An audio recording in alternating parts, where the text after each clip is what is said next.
The planet was quiet, too quiet for comfort. The human pilot named Ryan had landed his ship only to make a few repairs. He didn't expect to stay long. It was a green world, wild, overgrown, and far from any known trade route. No humans had mapped it yet. The air was breathable, the animals kept their distance, and the sun glowed orange in the sky. It was perfect, or so it seemed. But on the second night, something strange happened. Ryan woke up in the middle of the night. His ship's scanner beeped once, then died. The lights flickered, but nothing was wrong. At least nothing on the Ba. Inside, when he looked out the window, his heart jumped. Someone was standing outside. Not just someone, a figure tall, strong, with sharp ears sticking out from a wild mane of hair. It was a woman, or close to one. Her skin shimmered under the moonlight, her body wrapped in tribal leather and strange silver armor. Her arms had metallic bangles, her shoulders were broad, and her golden eyes didn't blink. She stood perfectly still, watching the ship like a predator watches prey. Ryan stared back, frozen. She didn't move. She didn't speak. She just stood there, as if waiting. The next morning, she was gone. No tracks, no noise, just an eerie silence. Ryan thought maybe he imagined her. Maybe he was tired, dehydrated, or the planet had gases that played with his mind. But that night, she came again. She was closer now. Standing right outside the landing ramp, same wild hair, same piercing eyes, and the same silence. This time she tilted her head. Ryan stepped back. He didn't open the hatch. He waited. Hours passed. She didn't move. Then, just as before, she was gone when the sun rose. By the third night, Ryan decided he had enough. He locked down the ship's defense system and left the scanners on. He even placed motion sensors around the area. He didn't sleep. He waited with a weapon in hand, and she came again. She didn't trigger the sensors. She didn't walk. It was like she just appeared. Her body was strong, beautiful, but dangerous. Her presence made the air feel heavy. Ryan pointed his plasma gun at her through the window. She didn't react. Her eyes met his, and something inside him twisted. It wasn't fear. It wasn't attraction. It was something he couldn't name. He pressed the comm system and spoke. "Who are you?" She blinked, once, then slowly she opened her mouth. "You are not safe here," she said. Her voice was deep, soft, and alien. Before he could ask anything more, she vanished into the jungle. Ryan stepped outside for the first time. The jungle was quiet, no movement. Just heat, wind, and a strange smell in the air, like something old had just passed by. He found no tracks again, no signs of life. But the words stayed in his head. "You are not safe here." Ryan didn't believe in ghosts or spirits or magic. But this Beastwoman, this strange warrior, was real. She had weight. She had a voice. And somehow she knew something he didn't. The next day, Ryan sent a long message to command. No reply. He tried again. Static. Something was interfering with long-range communication.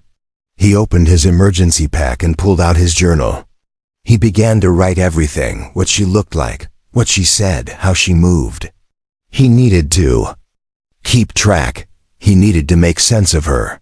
When the fourth night came, she didn't just stand. She stepped forward. Ryan watched her from inside. The ramp was still closed. She was only 5 steps away now.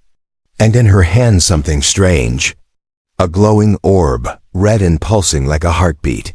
She placed it on the ground, looked up at the ship, then vanished without a sound.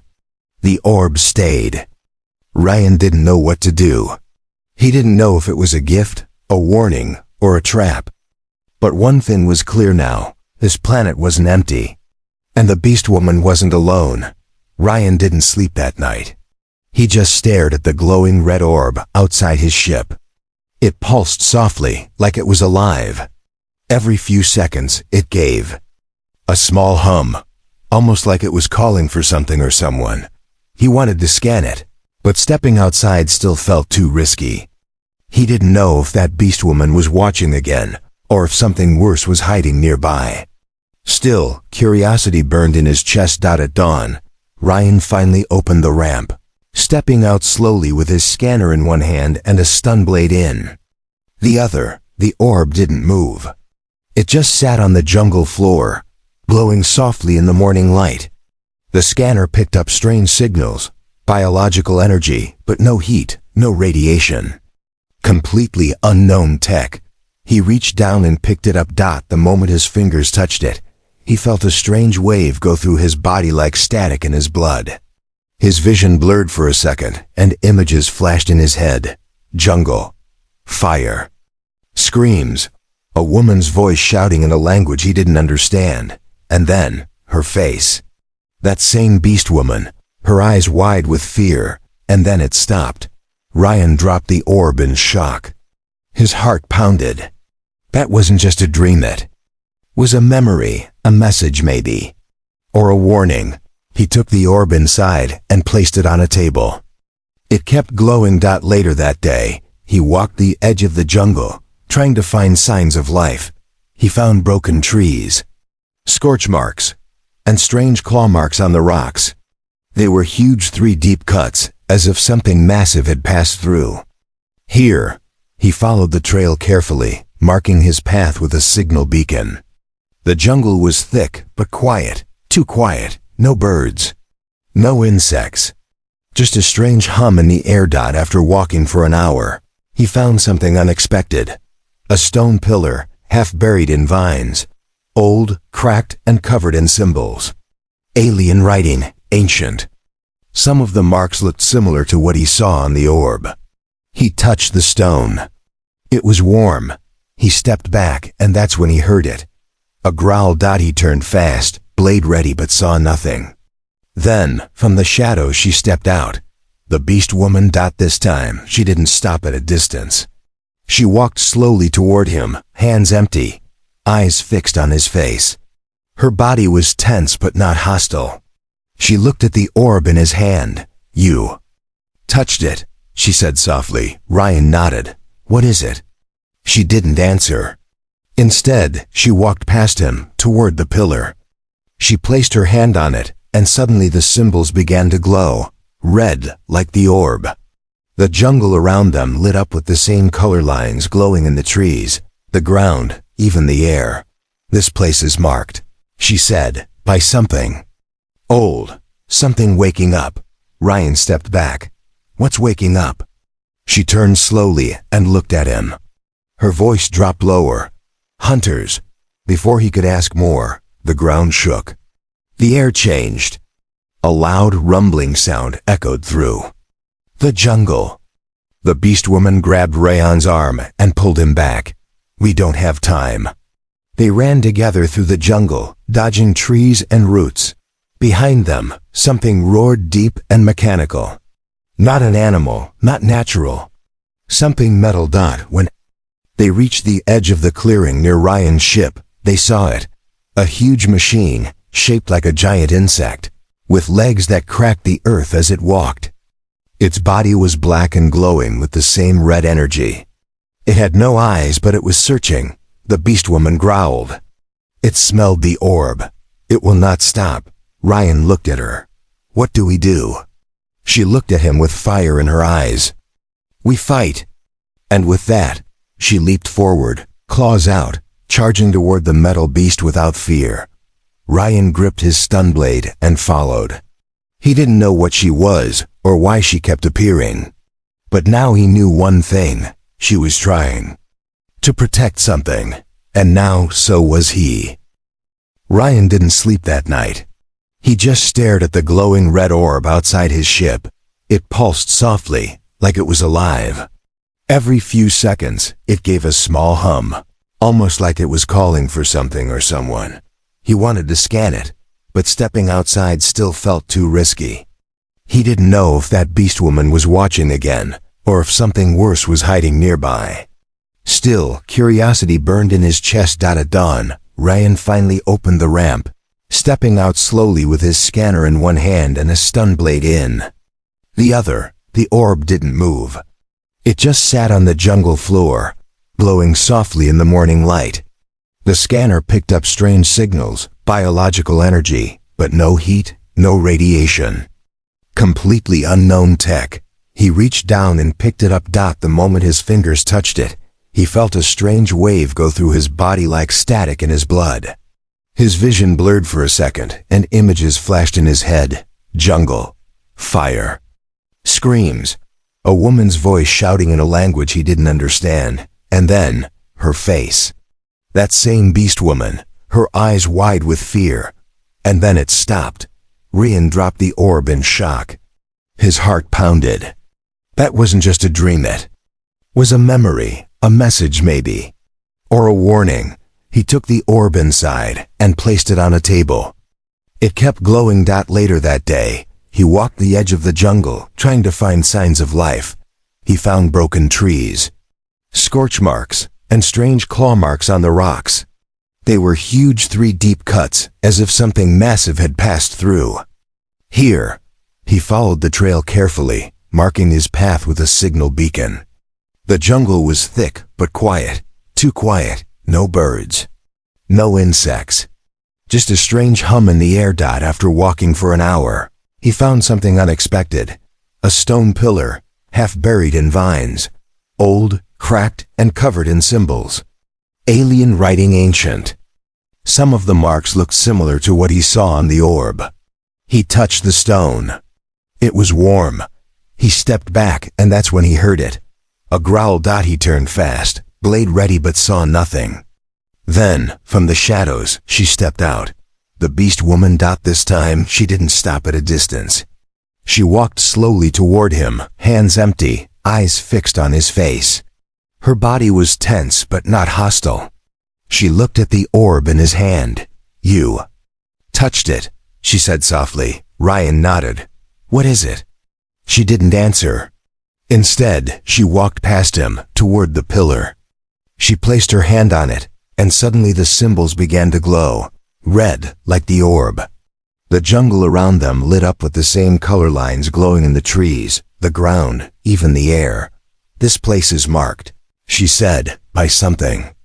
Old, something waking up. Ryan stepped back. What's waking up? She turned slowly and looked at him. Her voice dropped lower. Hunters. Before he could ask more, the ground shook. The air changed. A loud rumbling sound echoed through the jungle. The Beastwoman grabbed Ryan's arm and pulled him back. We don't have time. They ran together through the jungle, dodging trees and roots. Behind them, something roared deep and mechanical. Not an animal, not natural. Something metal. When they reached the edge of the clearing near Ryan's ship, they saw it. A huge machine, shaped like a giant insect, with legs that cracked the earth as it walked. Its body was black and glowing with the same red energy. It had no eyes, but it was searching. The Beastwoman growled. It smelled the orb. It will not stop. Ryan looked at her. What do we do? She looked at him with fire in her eyes. We fight. And with that, she leaped forward, claws out, charging toward the metal beast without fear. Ryan gripped his stun blade and followed. He didn't know what she was, or why she kept appearing. But now he knew one thing: she was trying to protect something. And now, so was he. The morning came slowly, but the air already felt heavier. Ryan stepped outside his ship and looked toward the jungle. Everything was still. No wind, no birds, no signs of movement. Even the light seemed dull, like the planet itself was holding its breath. Shira stood by the edge of the clearing. Her back was straight, her hair wild in the morning breeze, and her eyes locked on the trees. They are close now, she said. Ryan walked to her side. How many? 2, maybe 3. But they're different, he frowned. Different how? She turned her head slightly. Not machines, not like before. Living, changed. Ryan felt a chill. Mutated? Worse, she whispered. Tamed. He didn't understand at first. But soon, he did. Just before noon, the trees began to shake. The sound was soft at first, leaves rustling, a strange clicking noise like claws against stone. Ryan raised his gun and backed toward the ship. Shira crouched low beside him, her claws already out, her body tense. Then they saw it. A creature stepped from the trees. It walked like a beast, but its skin shimmered like metal. Its eyes glowed the same red as the orb. It had long arms covered in sharp armor plates, and its mouth was filled with needle-like teeth. Behind it came two more smaller, but just as strange. They weren't machines. But they weren't fully alive either. Ryan stared in horror. "What are they?" Shira growled low. "They were like me once." The lead creature sniffed the air, then turned its glowing eyes toward Ryan. A strange voice echoed from its mouth, not a real voice, but something like a broken machine trying to speak. Double quotes, return ... the memory. Ryan clutched the orb on his belt. It had begun to glow again, brighter than ever. Shira stepped in front of him. "No," she said. "You will not take him." The creatures charged. The first beast moved fast, claws slashing through the air.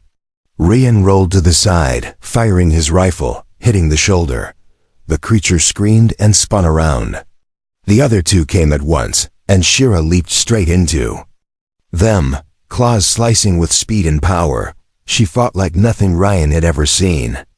She moved like a wild spirit, dodging, striking, roaring with fury. But there were three of them, and even she began to slow. Ryan jumped into the fight, hitting one in the chest with a blast. The creature fell back, twitching. Shira slammed her fist into the head of another, breaking the red light inside it. The final beast leapt toward Ryan, but he ducked and drove his blade into its neck. When the last one fell, silence returned. Ryan stood, shaking, covered in sweat. Shira was breathing hard, her side bleeding. "You're hurt," he said, rushing to her. "It's nothing," she said, pulling away. He helped her anyway, wrapping a band around her side. Her skin was warm, her body trembling slightly. She didn't look at him, but she didn't push him away again. "They're not just machines anymore," Ryan said. "They're evolving," she nodded. "The memory changes them. Gives them shape, gives them purpose." "What purpose?" She finally looked into his eyes. "To erase everything that remembers the past." Ryan glanced at the orb. "Then why?" "Give it to me." "Because I can't destroy it," she said. "But maybe you can." Ryan stood up slowly. "Why me?" "You're not from this world. You are not bound by its laws. The memory doesn't know your shape. That makes you dangerous to it." Ryan wasn't sure if that was good or bad. That night, they built a small barrier around the ship using broken pieces of the hunter they had destroyed earlier. Shira moved slowly, her wounds aching, but her eyes still sharp. Before resting, she sat beside the fire again and stared at Ryan. "You don't belong here," she said. "But you came anyway." "I didn't mean to," he replied. "Still," she said, "you stayed." Ryan didn't know what to say to that dot in the darkness. The orb pulsed once. Far away, deeper in the jungle, something pulsed back, a much larger glow, a sleeping monster. A memory waiting to wake. Ryan looked toward the trees and whispered, "Then let it come." The jungle felt strange the next morning, too quiet. Even the usual buzzing of insects had stopped. It was like the forest itself was afraid to make noise. Ryan walked around the ship's edge, checking the sensors. Shira stood on top of a rock, scanning the horizon like a silent guard. "The big one is awake now," she said without looking at him. Ryan looked up at her. "The big one?" She nodded. "The first hunter was just a scout. What's coming now? It's the memory keeper." He frowned. "That doesn't sound friendly." "It's not," she said. "It carries the original code, the mind of the old world. It will come for the orb. And for you. Ryan looked down at the glowing object hanging from his belt. He had tried to study it all night, but its energy was beyond human tech. He had touched it again and seen flashes images of ancient battles, beastmen running in flames, and towers falling in red light.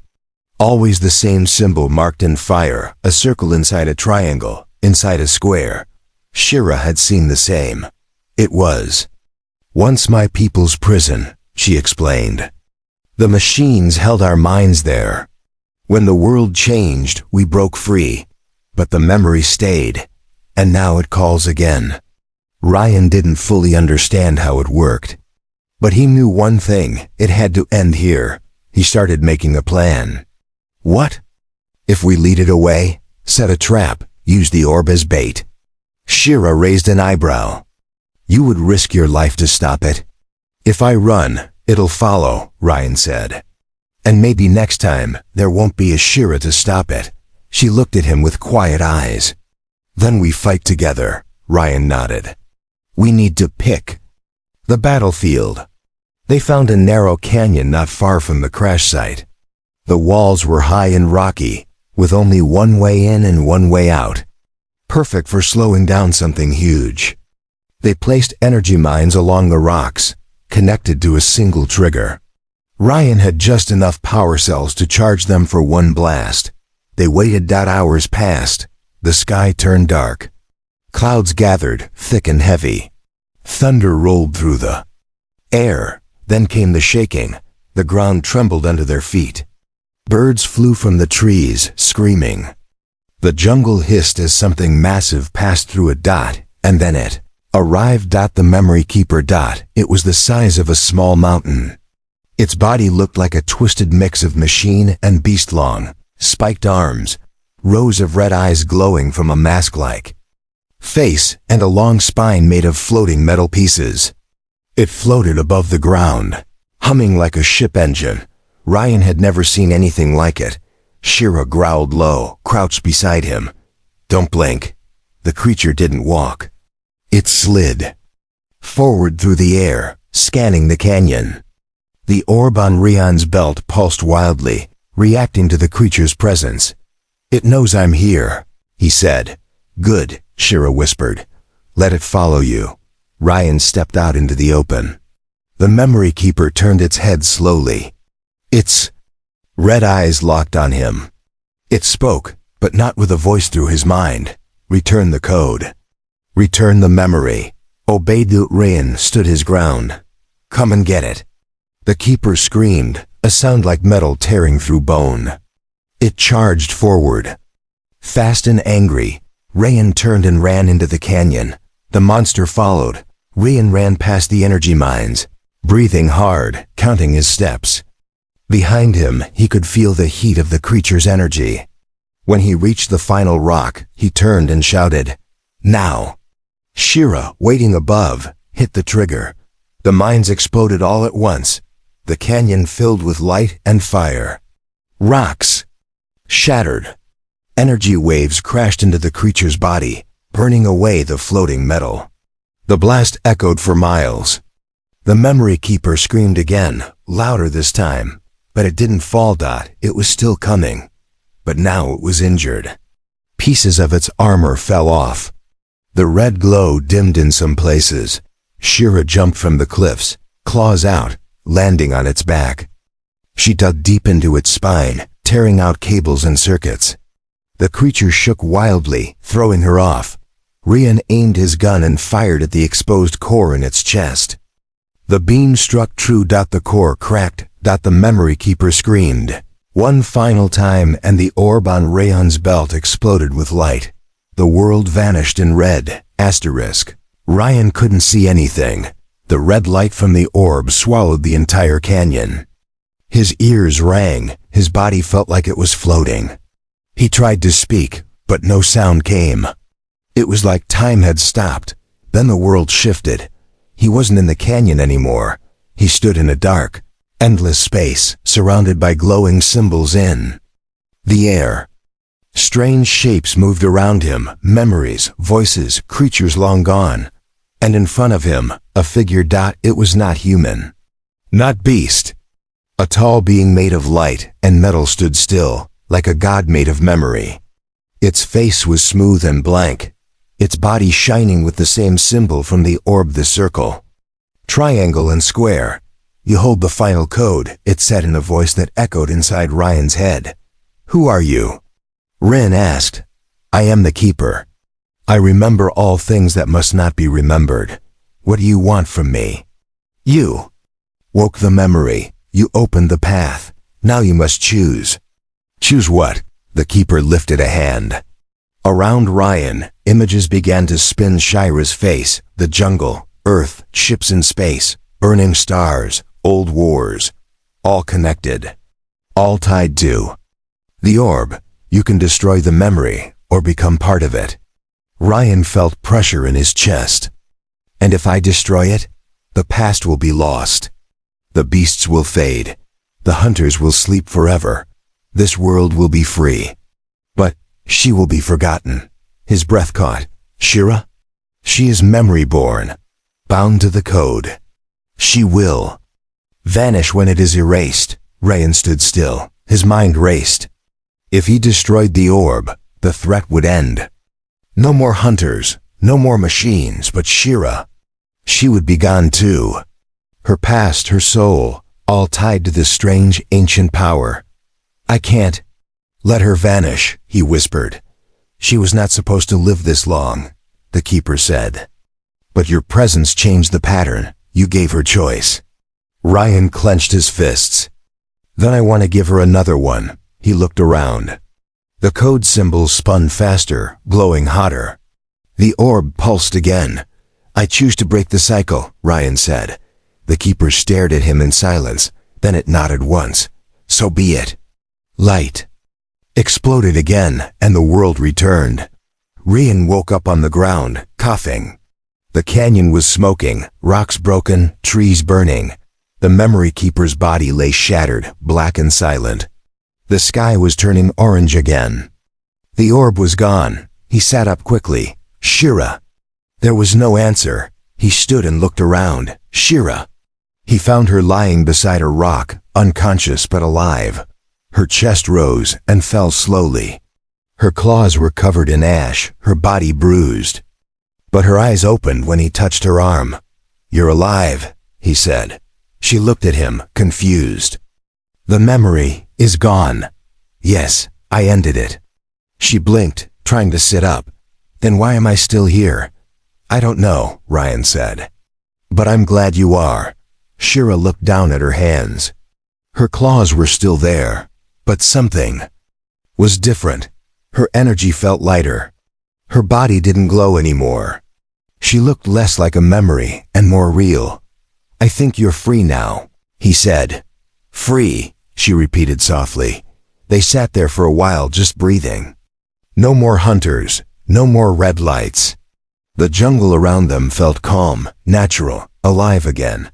Later, Ryan helped her back to the ship. It was damaged but still working. The scanners were clear. No signs of threats, no strange signals. For the first time, the planet felt like a place where someone could stay. Shira stood in the doorway, staring at the sky. Where will you go now? Ryan shrugged. Wherever I'm needed. She turned to him. Then stay here. He looked at her. Why? She took a step closer. Because you saw me, and you didn't run. He smiled. I didn't want to. She smiled too softly for the first time. And high above them, the stars watched silently, as a Beastwoman and a human shared a moment untouched by memory, no longer haunted by the past. Days passed. The planet, once filled with strange noises and hidden threats, was now quiet. Ryan repaired what was left of his ship, slowly and carefully. But in truth, he didn't feel the same rush to leave. Something inside him had changed. Something deeper than just duty or curiosity. Shira stayed close. She no longer appeared at night like a ghost outside his ship. Now, she walked freely beside him during the day. Her presence was calm but strong. Her eyes still sharp, but softer. Now she asked more questions, and for the first time, She let herself laugh, just a little. Ryan learned things about her people. How they were once hunters, bound by the machines. How the memory code turned their minds into weapons.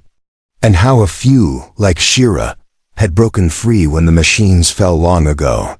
She had wandered alone for years, afraid to be seen, afraid to remember. But now, the memory was gone. I feel strange, she said one morning as they watched the sunrise. Like something is missing, but also like something is finally mine. Ryan handed her a cup of clean water. Maybe it's peace. She took a sip. Peace, that's a rare thing. Later that week, a signal reached the ship. It was faint, but it was human, a patrol ship passing near the outer system. Ryan had the chance to call for pickup, to leave this place and return to command. He stared at the message for a long time. You could go home now, Shira said from behind him. He turned to look at her. And leave you here? She tilted her head. This is my world. You don't belong here. He stood slowly.